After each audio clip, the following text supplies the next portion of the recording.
warahmatullahi wabarakatuh. Nama saya Dia Ulfala.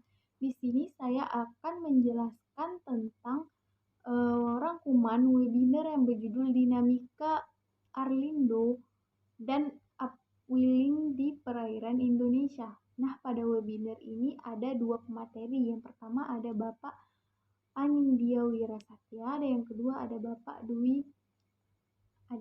Dwi Susanto.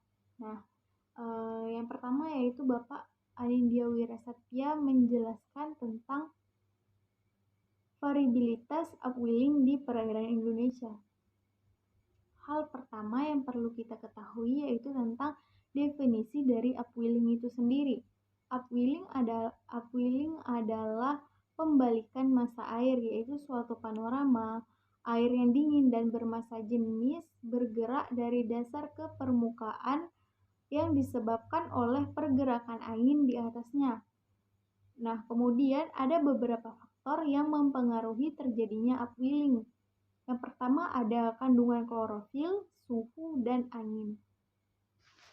Ini penting dipelajari karena merupakan penyuburan laut. Jadi di laut itu tidak ada yang namanya pemupukan. Adanya adalah pupuk dari alam yang terjadi karena proses alam. Di antaranya adalah upwelling. Nah, jadi kalau laut sering dipupuk, maka laut itu akan subur sehingga meningkatnya fitoplankton dan juga meningkatnya perikanan.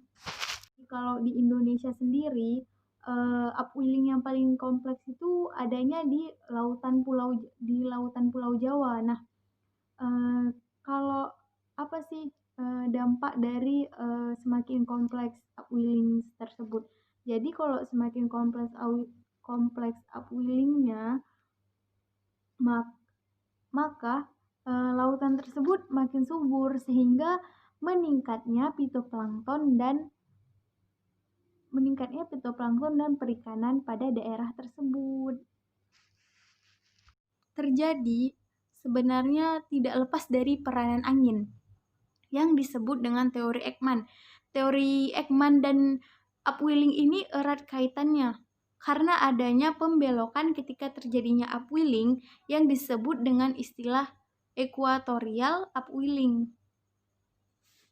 Itu materi tentang Arlindo yang dijelaskan oleh Bapak Dwi Susanto. Arlindo atau arus lintas Indonesia adalah arus samudera yang penting untuk iklim global karena memungkinkan air tawar panas bergerak dari Samudra Pasifik ke Samudra Hindia dari lintas paling rendah.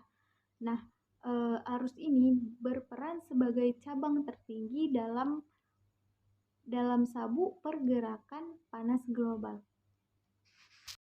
Arlindo ini dia mempunyai dampak positif dan dampak negatifnya juga. Dampak positifnya itu dia kan bisa mengalir dari air dari daerah panas ke daerah dingin. Nah, bisa membawa perubahan suhu, kemudian sehingga daerah tersebut makin subur, fitoplankton dapat berfotosintesis dan meningkatnya perikanan. Nah, tapi ada juga dampak negatifnya karena air tadi yang mengalir dari tempat yang panas ke tempat yang dingin, mungkin ada zat-zat kimia yang terbawa atau tidak limbah pabrik gitu, sehingga dapat menyebabkan juga lautan tersebut jadi rusak sehingga mungkin ikan-ikan di situ tidak meningkat dan lautan itu menjadi kotor. Nah, jadi itu dampak positif dan negatif dari Arlindo tersebut. Arlindo ini juga memiliki beberapa peranan penting, di antaranya yaitu Arlindo berperan sangat penting untuk sirkulasi dan iklim dunia. Yang kedua, Arlindo sangat mempengaruhi iklim dan dinamika laut, kemudian biodiversity laut dan nutriens laut. Yang ketiga,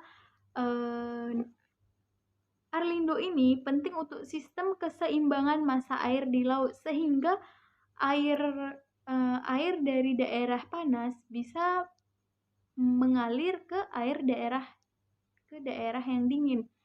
Nah, sekian presentasi dari saya. Assalamualaikum warahmatullahi wabarakatuh.